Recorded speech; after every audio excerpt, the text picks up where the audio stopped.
नमस्कार, आप देख रहे हैं प्रणाम देवभूमि। मैं हूं आपके साथ उन्नति भटनागर। बुलेटिन की शुरुआत करते हैं देहरादून से खबर के साथ। शहीद स्थल पर बेरोजगारों का आंदोलन खत्म।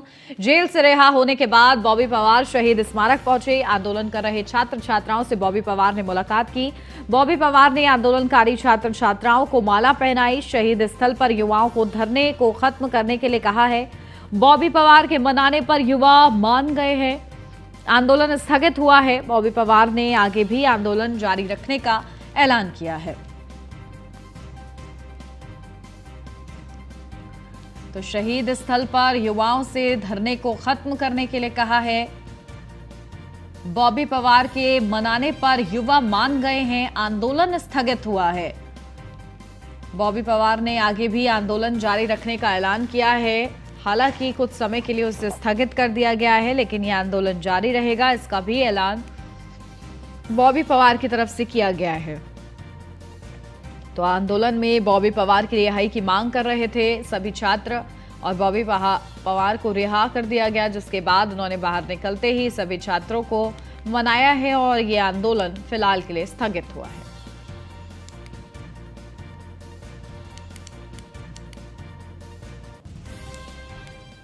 उत्तराखंड में पेपर लीक मामले पर नैनीताल हाईकोर्ट ने सख्त रुख अख्तियार किया हुआ है। शुक्रवार को हाईकोर्ट ने पेपर लीक मामले की जांच सीबीआई से कराए जाने के मामले पर सुनवाई की। हाईकोर्ट ने सख्त लहजे में टिप्पणी करते हुए राज्य सरकार से पूछा है कि उत्तराखंड में बार बार पेपर लीक क्यों हो रहे हैं। साथ ही मामले में उत्तराखंड सरकार, सीबीआई और डीजीपी को नोटिस जारी किया है। कोर्ट ने राज्य सरकार से 11 जुलाई से पहले जवाब पेश करने को कहा है। बता दें, देहरादून निवासी विकेश सिंह नेगी ने नैनीताल हाईकोर्ट में एक जनहित याचिका दायर की है, जिसमें उन्होंने कहा है कि उत्तराखंड में पिछले कुछ दिनों में छात्र यूकेपीएससी की ओर से आयोजित पेपर लीक होने के कारण सड़कों पर है। पुलिस इन बेरोजगार युवाओं पर लाठीचार्ज कर रही है, लेकिन इस पूरे मामले में सरकार चुप है। सरकार पेपर लीक कराने वालों के खिलाफ तो कोई ठोस कदम नहीं उठा रही है, लेकिन छात्रों को जेल भेज दिया गया, इसलिए इस पूरे मामले की जांच सीबीआई से कराई जाए। इसमें हमने याचिका में सीबीआई जांच की मांग की थी। सीबीआई जांच की मांग उस तर्ज पे की थी जो हिमाचल में अभी पुलिस कांस्टेबल भर्ती हुई थी, तो उसमें हिमाचल प्रदेश ने सीबीआई जांच के आदेश दिए, जिसके तार देहरादून और हरिद्वार से जुड़े हुए हैं। और अभी आप रिसेंट में देखेंगे कि यूकेपीएससी से जितनी भी भर्तियाँ हुई सारी, चाहे पटवारी भर्ती हो, चाहे वो वीडियो भर्ती हो और चाहे वो लेखपाल की भर्ती हो, सबकी भर्तियों में सब गोलमाल है। तो उनमें जो बच्चे हैं उनका सिर्फ कहना ये है कि सीबीआई जाँच हो। और तो कोर्ट ने इस चीज़ का संज्ञान लिया। कोर्ट ने गंभीरता से इसको लिया। महाधिवक्ता साहब इसमें स्टेट की तरफ से अपीयर हुए थे। 11 जुलाई की इसमें फर्दर डेट लगाई और कोर्ट ने कहा कि आप अपना जवाब फाइल करें। और कोर्ट ने कहा कि ये जो चीज़ हो रही है ये क्यों हो रही है रिपीटेडली हमारे स्टेट में, ये कोर्ट ने इसको 11 जुलाई 2023 की कोर्ट ने फर्दर डेट लगाई है। इसमें प्रदूषण नियंत्रण बोर्ड द्वारा प्लास्टिक अपशिष्ट प्रबंधन नियम को लेकर एक दिवसीय कार्यशाला का आयोजन किया गया, जिसमें बतौर मुख्य अतिथि सूबे के मुखिया पहुंचे। इस मौके पर मुख्यमंत्री ने कहा कि प्लास्टिक को लेकर प्रत्येक उत्तराखंडी को जागरूक किया जाएगा। वहीं प्लास्टिक के सार्थक प्रबंध का ठीक प्रकार से मैनेजमेंट हो सकेगा। वहीं सचिव पर्यावरण ने बताया, विभाग भी यह योजना तैयार कर रहा है कि कैसे उत्तराखंड को प्लास्टिक मुक्त कैसे किया जा सके। इस दिशा में काम किया जा रहा है। माननीय प्रधानमंत्री जी ने जो मिशन लाइफ जो सब लोगों से आह्वान किया है, ये कार्यशाला मिशन लाइफ को भी जो है सकारात्मक दिशा में आगे बढ़ाएगी।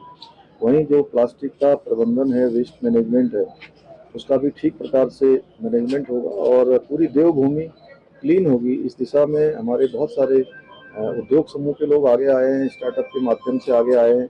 उन्होंने वेस्ट से जहां एनर्जी बनाने का अभियान काशीपुर में लिया गया है, इसी प्रकार से अन्य प्रकार के जो वेस्ट से आगे चलकर उत्पाद बनाने का काम है, वो बहुत ही सराहनीय पहल है। मैं सभी को शुभकामनाएं देता हूं कि इस दिशा में और आगे बढ़े। कुछ मामलों में उत्तराखंड अग्रणी है और मैं 2-3 चीज़ें बताऊंगा। जैसे अगर आप यहाँ देखेंगे स्टॉल लगा हुआ है, यहाँ एक तकनीक है जिससे कि प्लास्टिक के वैल्यू का अगर की तरह काम करेगा, लेकिन अगर इसको आप मीथेन में डालेंगे तो ये डिज़ोल्व हो जाएगा। तो ये एक बहुत बड़ी उपलब्धि है। हम इसको किस तरह से प्रचार इसका करते हैं, किस तरह से इसको एक्सपैंड करते हैं। इसके अलावा और मैं बताना चाहूँगा कि एक ई वेस्ट है। ई वेस्ट में रुड़की में एक इंडस्ट्री है अटारो करके, जिसका कि अभी माननीय प्रधानमंत्री जी ने भी उल्लेख किया था मन की बात में।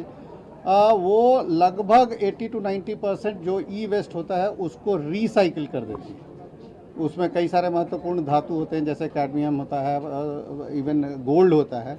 तो इस तरह से अगर हम कहें, इसीलिए हम चाह रहे हैं कि जो प्रोड्यूसर्स हैं, जैसे EPR कहते हैं, एक्सटेंडेड प्रोड्यूसर रिस्पॉन्सिबिलिटी, उसमें सबसे पहले रजिस्ट्रेशन, जैसा कि माननीय न्यायालय ने आदेश दिया है।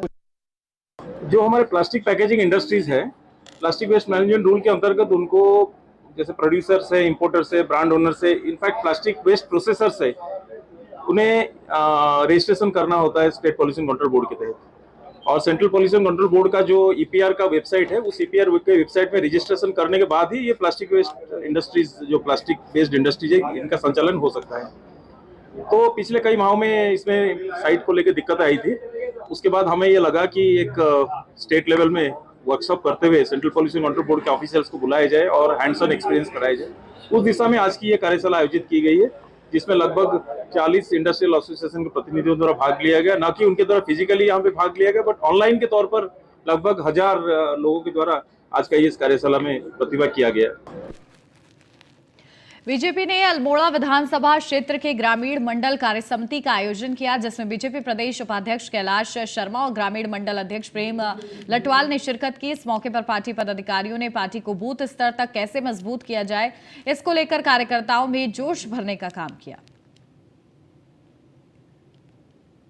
भारतीय जनता पार्टी ने अपने संगठन का पूरा पुनर्गठन करने के पश्चात जिला कार्य समिति की बैठक और उसके बाद मंडल कार्य समिति की बैठक करना प्रारंभ किया है। अल्मोड़ा जिले की आज ये ग्रामीण मंडल अल्मोड़ा का जो हमारा है उसकी बैठक है, और ये मंडल अल्मोड़ा विधानसभा में आता है। इसकी बैठक विधिवत तरीके से प्रारंभ हुई है। जो रचना है, उस रचना के तहत जो पिछले कार्यक्रम है, जो राष्ट्रीय स्तर के कार्यक्रम है, राजनीतिक प्रस्ताव कैसे पारित किया जाएगा, और आने वाले समय में जो हमारे कार्यक्रम हैं, जिन कार्यक्रमों को हमने करना है, उन कार्यक्रमों का उत्तराखंड कैबिनेट बैठक में जोशीमठ आपदा प्रभावितों की भूमि और भवनों के मुआवजे के साथ स्थायी विस्थापन को लेकर प्रस्तावित नीति को स्वीकृति दी गई है। मुख्यमंत्री सचिव और मीनाक्षी सुंदरम और आपदा प्रबंधन सचिव रंजीत कुमार सिन्हा ने जोशीमठ में विस्थापन और पुनर्वास नीति को लेकर जारी की गई मानकों पर स्थिति स्पष्ट की। इस दौरान उन्होंने पॉलिसी के कई बिंदुओं की विस्तार से जानकारी दी। जोशीमठ प्रभावितों के लिए क्षतिपूर्ति दर तय की गई है, जिसके तहत आवासीय भवनों के नुकसान पर 100% भुगतान किया जाएगा। ईंट से बने आवासीय भवन के लिए 31,031 रुपए प्रति वर्ग मीटर के हिसाब से भुगतान किया जाएगा, जबकि बीम और कॉलम के बने आवासीय भवनों के लिए 36,386 रुपए प्रति वर्ग मीटर के हिसाब से दिया जाएगा। वहीं ईंट के बने व्यावसायिक भवनों के लिए 39,030 रुपए प्रति वर्ग मीटर के हिसाब से भुगतान किया जाएगा। इसके अलावा बीम और कॉलम से बने व्यावसायिक भवनों के लिए 45,921 रुपए प्रति वर्ग मीटर के हिसाब से भुगतान दिया जाएगा। वहीं मुख्यमंत्री सचिव और मीनाक्षी सुंदरम ने बताया कि उत्तराखंड में अब यात्रा सीजन शुरू होने वाली है, लिहाजा जोशीमठ के पुनर्वास और विस्थापन में जिला प्रशासन अधिक व्यस्त ना हो और चारधाम यात्रा के साथ साथ पुनर्वास और विस्थापन का कार्य सुगमता से चलता रहे। इसके लिए 3 अधिकारियों को पुनर्वास और विस्थापन के कार्यों के लिए तैनात किया जाएगा।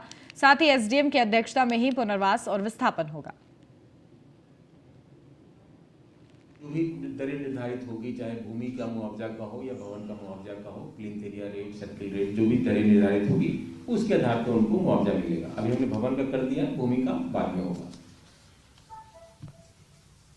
जो भी मुआवजे के संबंध में अभी जो हमने नीति तय की है, उसकी वो कार्रवाई जो हमारी तकनीकी संस्थानों की रिपोर्ट NDMA के माध्यम से हमें प्राप्त होगी, उसके आधार पर ये होगा। कौन सा क्षेत्रफल में हमको, कौन सा क्षेत्र को हमको नो-गो करना है, यानी कि वहाँ पर कोई भवन नहीं रहना चाहिए, कौन सा घर क्षतिग्रस्त होगा उसको हटाना है। तो ये सारे जो हमारी तकनीकी संस्थाओं की रिपोर्ट जो हमें प्राप्त होगी NDMA के माध्यम से, उसके अनुसार होगा। जो हमने ये डायरेक्शन दिया था कि जो भी डिसमेंटलिंग हो रहे हैं उससे पहले मेजरमेंट हो जाए और जो भवन स्वामी हैं उनकी भी उसमें हस्ताक्षर प्राप्त कर लिया जाए। तो ये सब किया हुआ है। स्टेक होल्डर कंसल्टेशन में कुछ भवन स्वामियों ने ये मांग किया था कि बिल्डिंग का बाहर का मेजरमेंट करें, अंदर का ना करें, वो भी इनकॉर्पोरेट कर ली गई थी। तो मेजरमेंट को लेकर के अभी तक कोई भी हमारे पास किसी का प्रत्यावेदन नहीं था कि हमारा मेजरमेंट गलत है, और सारे मेजरमेंट जो है सार्वजनिक भी किए गए हैं ताकि लोग जो है देख लें कि अपने लिए क्या मेजर। उत्तराखंड के राज्यपाल गुरमीत सिंह ने कैंची धाम पहुंचकर बाबा नीम करोली आश्रम में पूजा अर्चना कर प्रदेश की खुशहाली की कामना की। राज्यपाल ने कहा कि कैंची धाम पहुंचकर सुखद अनुभूति हुई है, वो खुद को धन्य महसूस कर रहे हैं। राज्यपाल ने कहा कि ऐसा लगता है कि नीम करोली महाराज के उन्हें आज साक्षात दर्शन हुए हैं। राज्यपाल ने घोड़ाखाल मंदिर के भी दर्शन किए और देश प्रदेश की सुख शांति की भी कामना की है। ये आत्मिक स्तर पर महसूस किया है, जो इस स्थान की जो पवित्रता है, भव्यता है, जो दिव्यता है, अपने आप भी अलग किस्म की है। मैंने बाबा से ऐसा लगता है कि साक्षात दर्शन किए हैं आज। ये भूमि इतनी पवित्र है, ब्लेस्ड है। बाबा से पूरे भारत के लिए, पूरे उत्तराखंड के लिए, हर एक उत्तराखंडी के लिए प्रार्थना की है, क्योंकि एज ए राज्यपाल पूरा मेरा परिवार है और ऐसा लगता है कि बाबा ने आशीर्वाद दिया है। और मैं कहूँ कि हम अक्सर बोलते हैं कि उत्तराखंड देवभूमि है, तप भूमि है, वीरों की भूमि है, सैनिक भूमि है, संतों की भूमि है, सचमुच। लेकिन ये जो स्थान है, ये अपने आप में एक बहुत गहरा देवभूमि, संतों की भूमि, तप भूमि है। और मेरी बाबा से यही दरखास्त है, रिक्वेस्ट है, अर्चना है, प्रेयर है, अरदास है कि हमारे समूचे उत्तराखंड को ब्लेसिंग करें। तो ये अभी तो देख रहे हैं और भी नीचे जाएंगे और देखेंगे ढलान में कहाँ कहाँ के क्रैक्स हैं। तो जो भी अफेक्टेड है, जो भी बिल्डिंग्स या रोड, वो क्रैक्स वगैरह देख रहे हैं, फिर इसको एनालिसिस करेंगे, फिर बता पाएंगे। लेकिन अभी तक जो दिख रहा है वो लोकलाइज्ड जो रोड के सिंकिंग जोन या लैंडस्लाइड होता है ना, एक दिन में तो नहीं हो जाता है अनलेस आर्टिफिशियली कुछ करो। नेचुरली भी हो या आर्टिफिशियली कुछ भी चीज़ हो तो उसमें टाइम लगता है। ठीक है, तो वही देख रहे हैं। अगर 20 साल का है तो हमें, जैसे कि हमें रोड में ही हमें मिला, तो और भी क्रैक्स हमें देखना है, हम वही देख रहे हैं यहाँ पे। फिर नीचे चलेंगे, वहाँ भी देखेंगे, फिर बता पाएंगे। तो सिर्फ ये 100 मीटर का जो हिस्सा, 100 मीटर भी नहीं, लगभग 15 से 20 मीटर का हिस्सा है। हाँ। सिर्फ यही दरक रहा है इसमें, बाकी और जगह देखा गया है कि और जगह स्थिति ऐसी नहीं है। हाँ, तो एक अगर लैंडस्लाइड होता है, सिंकिंग भी कहीं पे होता है, सिंकिंग जोन होता है, तो थोड़ा बड़ा होता है, एकदम लोकलाइज स्केल में है। कांग्रेस के राष्ट्रीय प्रवक्ता अभय दुबे ने देहरादून में प्रेस कॉन्फ्रेंस कर केंद्र सरकार पर जमकर निशाना साधा। अभय दुबे ने कहा है कि जिस तरह से अडानी समूह ने एक बड़ा घोटाला कर रखा है और केंद्र सरकार उसका बचाव कर रही है, उससे साफ नजर आता है कि अडानी जो भी कर रहे हैं वह केंद्र सरकार की शह पर कर रहे हैं। अपनी बात रखी है।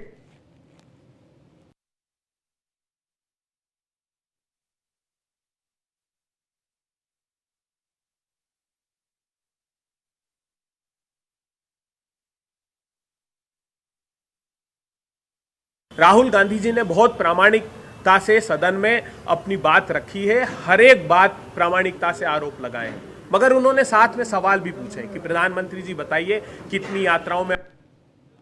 देहरादून और रुड़की से 8 सदस्यीय वैज्ञानिकों की टीम मसूरी पहुंची और इस दौरान टीम ने लंडौर में हो रहे भूधसाव क्षेत्र का स्थलीय निरीक्षण किया। टीम ने लंडौर में हो रहे भूधसाव के कारणों का पता लगाने के लिए जांच शुरू की। इस दौरान टीम ने इस क्षेत्र के नॉर्थ और साउथ रोड का निरीक्षण किया। साथ में भूधसाव के कारणों का पता लगाने के लिए भी निरीक्षण किया गया। इस दौरान एसडीएम मसूरी शैलेंद्र सिंह नेगी ने सभी वैज्ञानिकों का स्वागत किया और क्षेत्र के एक भाग में हो रहे भूधसाव के बारे में विस्तृत जानकारी। मेरी नॉलेज में 7 है। शासन की तरफ से एक कमेटी बनाई गई है जिसमें कि विभिन्न संस्थान के वैज्ञानिक हैं। उसमें आईआईटी रोड की CBRI, Wadia institute, Indian institute of remote sensing है और दूसरे संस्थान हैं, जल सर्वे ऑफ इंडिया है, और यहाँ पर देख रहे हैं। उसके बाद इसको कम करने के लिए या इसको रोकने के लिए क्या किया जा सकता है, वो उपचार जो संस्तुत करेंगे उसके अनुसार यहाँ पे कार्रवाई की जाएगी। बेसिकली पहाड़ों में सभी जगह है कि जगह बहुत कम है, आपको हॉरिजॉन्टल एक्सपेंशन के लिए जगह नहीं है। फिर सारी आपकी कॉमर्शियल एक्टिविटीज़ जो हैं वो सड़क के आसपास हैं, तो वहीं पे ज़्यादा आबादी का दबाव रहता है, आदमी प्रेशराइज रहता है कि वहीं पे बनाए। तो कई भवन काफ़ी पुराने हैं जिनकी जो मियाद है वो करीब करीब समाप्त होने को है, तो लोग बड़ी जोखिम वाली स्थिति में रह रहे हैं। अगर कोई भूकंप आता है या इस तरह की स्थिति आती है तो काफ़ी नुकसान होने की। अल्मोड़ा जिले के 11 विकास खंडों के ग्रामीणों की आर्थिक स्थिति को बेहतर बनाने के लिए जिला प्रशासन ने कवायद तेज कर दी है। जिले के प्रत्येक ब्लॉक में वहां के उत्पाद बढ़ाने के लिए क्लस्टर बनाकर विभिन्न योजनाएं लागू करने के लिए कृषि, उद्यान, पशुपालन विभाग की मदद से ग्रामीणों की आय गुणात्मक सुधार करने के उत्पाद को बाजार देकर लाभदायक सिद्ध करना है। मुख्य विकास अधिकारी ने बताया कि वर्तमान में विकास खंड में बकरी पालन, ताकुला ब्लॉक में गुलाब की खेती, सल्ट में मिर्च के पैच बनाकर करीब 15 गांवों को जोड़ा जाएगा, जो 3 साल तक चलेगा और इसका उद्देश्य है कि किसानों की आय 4 गुना बढ़ानी है। तो जैसे आपको पता है 11 ब्लॉक हैं अल्मोड़ा में, तो हर ब्लॉक में हम लोगों ने एक पर्टिकुलर एक्टिविटी के अराउंड क्लस्टर डेवलप कर रहे हैं। तो एक क्लस्टर में 5 से 10 गांव के बीच में रखे हैं हमने। फॉर एग्जांपल हवलबाग में हम गोट्स का रख रहे हैं, सल्ट में, सियालदे में यहाँ लाकुरी मिर्च का रख रहे हैं, डमस रोज का हम ताकुला में रख रहे हैं। तो इसके अराउंड हम क्लस्टर डेवलप करेंगे जहाँ minimum 30% of the population of that village उसको हम उस पर्टिकुलर एक्टिविटी में ही इन्वॉल्व करेंगे। साथ ही साथ उसमें हम इंश्योर करेंगे कि उन्हें और सेकेंडरी एक्टिविटीज़ से हम लोग बढ़ावा दे सकें। तो इस क्लस्टर डेवलपमेंट से ये होगा, जो average annual house hold income है वो डबल तो होगी कई जगह, लेकिन उसको ट्रिपल या 4 टाइम्स ही हो सकती है, डिपेंडिंग कि कैसे हम उसको क्लब कर सकते हैं सेकेंडरी एक्टिविटीज़ के थ्रू। तो ये प्लान रहेगा, 3 साल का इसका हम प्लान बना रहे हैं और इसको हर ब्लॉक में इसकी बीएमएम के द्वारा और बीडीओ के द्वारा समीक्षा भी करी जाएगी। टिहरी में ऋषिकेश गंगोत्री राष्ट्रीय राजमार्ग 94 पर बनी पहली टनल में कई जगहों पर दरार पड़ने की खबर के बाद जिला प्रशासन अलर्ट हो गया है। अपर जिलाधिकारी रामजी शरण शर्मा और बीआरओ टीम ने संयुक्त रूप से निरीक्षण किया तो पाया कि टनल में जो दरारें दिखाई दे रही हैं वे दरार नहीं है। अपर जिलाधिकारी का कहना है कि कास्टिंग एक साथ नहीं होती है, अलग अलग होती है, पैचिंग अलग अलग होती है। जो ज्वाइंट होते हैं वे छोड़े जाते हैं, जो कि गर्मियों में फैलते हैं, सर्दियों में सिकुड़ जाते हैं। अपर जिलाधिकारी ने बताया कि हर टनल, हर ब्रिज में ऐसे ही ज्वाइंट है, यह नेचुरल है, इससे चिंतित होने की जरूरत नहीं है। टनल का स्ट्रक्चर पूरी तरीके से सुरक्षित है। उसका निरीक्षण किया और जैसा उन्होंने मुझे बताया है कि जो जब भी टनल बनती है तो एक साथ कास्टिंग नहीं होती है, कास्टिंग जो है वो पैचेस में होती है। तो पैचेस के बीच में थोड़ा सा जॉइंट्स छोड़े जाते हैं। गर्मियों में ये जॉइंट्स जो है वो फैलते हैं, सर्दियों में सिकुड़ते हैं। तो आपको हर टनल में इस तरीके के जॉइंट्स मिलेंगे, हर ब्रिज में इस तरीके के जॉइंट्स मिलेंगे और इनको भरने के लिए, ताकि वो एक फसाड जो है अच्छा लगे, वो दिखे ना, उसके लिए बीच में फिलर्स लगाए जाते हैं। और वो कभी सर्दियों में ज़्यादा सर्दी की वजह से निकलते हैं, कभी गर्मियों में ज़्यादा एक्सपोजर की वजह से पास में आते हैं। तो ये एक नेचुरल फिनोमिना है और इससे किसी प्रकार की चिंतित होने की आवश्यकता नहीं है। स्ट्रक्चर उन्होंने कहा कि बिल्कुल सेफ है। नीलकंठ महादेव मंदिर में लगने वाले विशाल महाशिवरात्रि के मेले को सुरक्षित संपन्न कराने के लिए पुलिस एक्शन में दिखाई दे रही है। पौड़ी के एडिशनल एसपी शेखर सुआल ने मेला क्षेत्र को 3 जोन और 6 सेक्टर में विभाजित कर दिया है। जोन की जिम्मेदारी सीओ स्तर के अधिकारियों को सौंपी गई है, जबकि सेक्टर की जिम्मेदारी इंस्पेक्टर रैंक के अधिकारी को दी गई है। इसके अलावा पूरे मेला क्षेत्र में 2 प्लाटून पीएससी और 120 सिपाहियों की तैनाती की गई है। एडिशनल एसपी ने लक्ष्मण झूला थाने में सभी पुलिसकर्मियों को शिव भक्तों के साथ मधुर व्यवहार और संयमित रूप से ड्यूटी करने के निर्देश दिए हैं।